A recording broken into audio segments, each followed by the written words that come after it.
Welcome back to Radio Entrepreneurs. My name is Alexander Stablowski, and I'm filling in for Jeffrey Davis of Mage today. Just so everybody knows, we could be heard on our network, on our apps. You could also find us on Twitter, Facebook, LinkedIn, YouTube, and Google+. Today, who's joining me is Darby Hobbs, our social innovation reporter. Darby, how are you doing today? I'm doing great. How are you doing? I'm doing great. So what's the topic today, Darby? So today I wanted to continue from our last conversation. We talked last time around social innovation and looking at dissecting the investing genome. I know I kind of put the investing DNA on the table, and Jeffrey and others had some reaction to that, which is good. But it's all part of our definition around how do we build a sustainable living model. And it's a market study that we're doing currently today, and we've talked to a number of different groups in working with how we look at high net worth investors, we look at entrepreneurs, and also financial intermediaries, and begin to say, all right, what do you do in your daily life choices around emotional issues, physical issues, spiritual, environmental, financial issues, and really define what a sustainable living model can look like, and effectively what's the investing DNA that we come out with. So we've actually prepared a number of questions that get at more of the emotive side, questions that maybe as investors or as human beings we don't always stop and think about, but it really helps frame a little bit more about our values, our beliefs, what we're passionate about.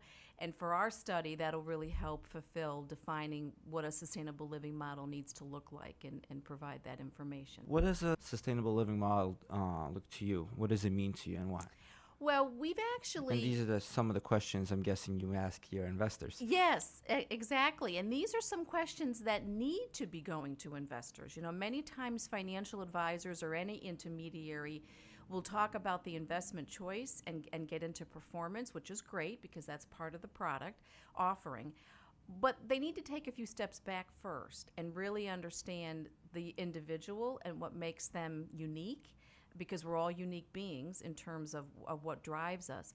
But a sustainable model, or looking at sustainability, a living situation, is to really be mindful, at least from my perspective, to be mindful that we're not the only one here on planet Earth, right? And Sometimes people forget that. That's right, that we think, okay, it's all about me, when in fact it really isn't. It's about us. And how do we conserve and maybe make decisions, be thoughtful in our everyday activities, because we're taking care of all of us. It's not just our own family and friends, even though that tends to be the microcosm that we live within daily.